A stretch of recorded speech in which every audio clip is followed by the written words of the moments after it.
This video is sponsored by 1xbet. Go to www.1xbet.com. Use our promo code FFTribe to get 300% bonus on your first deposit. Also stand a chance to win a Maserati where you place bets or UEFA Champions League games. You bet, you win points, and you stand a chance to win the car in the final draws. How is the match, Olu?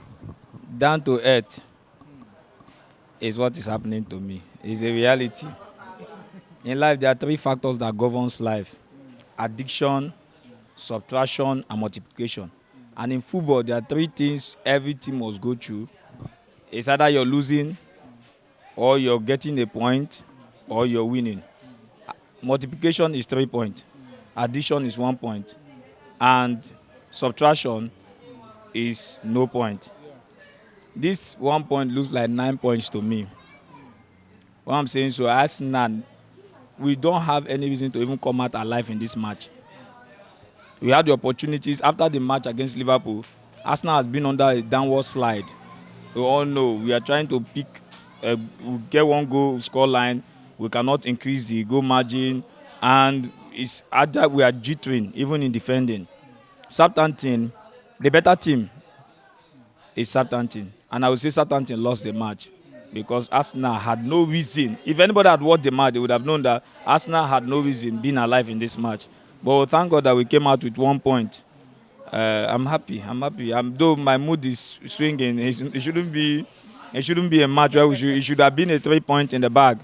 And this is what I've been saying before, time without number. The Arsenal team, the attack is very wasteful. We had the opportunity to kill this game in the first half because Arsenal went in the first half, got the opportunity to win the match, and they were just playing. They don't even know what to do. And second half, even in the first half, we had 6 corners to 1.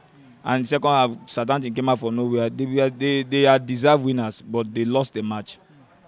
And the goal seems to have dried up. Like you said, since that Liverpool match, that was the last game Arsenal scored above 2 goals, I think. It has 1-0, 1-0, one in for Europa League, 1-1-0, up and down. And what did it don't happen for that front line? What has cracked in that front line? The issue is that we needed a striker, while Arteta went for a playmaker in Gabriel Jesus. I do tell everyone that Gabriel Jesus is a fantastic player, he's a team player. But we need a poacher. And that is one thing that is lacking in the Arsenal team. Gabriel Jesus, as a striker, don't tell me he comes down to win the ball, he comes down. No, your work in the team is to score goals. And if I'm the coach of the Brazilian national team, I will go on based on, if you're a striker, I should judge you by the number of goals you score, not the number of assists you create for me. It's the number of goals you score. That's the judgment for any striker. With what Gabriel Jesus has done thus far, except there is no other striker in Brazil, he doesn't deserve to be in the World Cup. He doesn't deserve to be in the World Cup. Now, coming to this match, you had the opportunity. Positioning, Gabriel Jesus is not good in positioning. It's one weak link of Gabriel Jesus. He likes running with the ball. When the ball is not there, what else for you as a striker? And that's why Dan will always tell us that Arsenal doesn't have a striker. I'm seeing it because when Gabriel Jesus was in Man City, some matches, Pep Guardiola would decide to go for a first 9. He said he doesn't have a striker in his team. And we are seeing it in Arsenal, that Arsenal bought a playmaker instead of striker. So, Gabriel Jesus, if we are to win this league, or to even play that top 4 that we are clamoring for, is not the man to give us that top 4 or the league. Arsenal needs a goal poacher, and that is it. January shouldn't even come. They should even secretly look for a way to get a striker.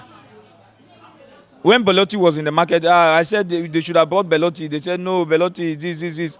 It would have been more better if we need a man. I prefer a striker who doesn't create the chance but scores every chance that comes his way than the one who creates his chance and misses all the chances. Gabriel Jesus is that kind of striker who creates many chances and loses all. So we don't have a striker, we have a playmaker, or I would say we have a first 9.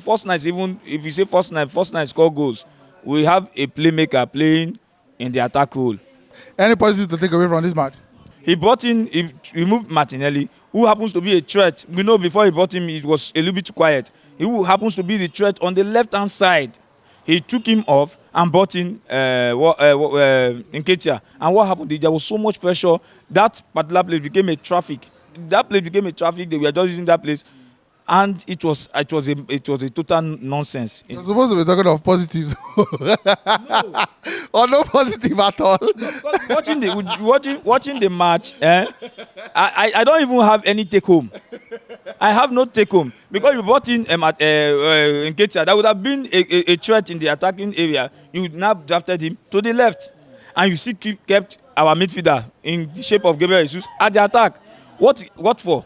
No reason. Odegaard would have been removed from the beginning, from the second half. As they come in 60 minutes, you would have removed Odegaard because he is a shadow in that midfield. And it wasn't just today. Odegaard has been a shadow for a very long time. That's why I was saying that when I was talking from the beginning, I said we need options on the bench. Even the Fabio Vieira is a good player, but it's not that kind of player I was expecting to come into the team.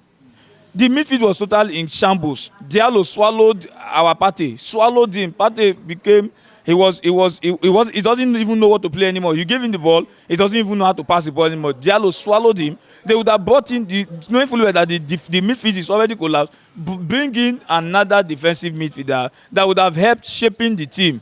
But he went for Vieira. Vieira loses the ball. And one thing we have seen in this Arsenal team, the ball carriage is too much.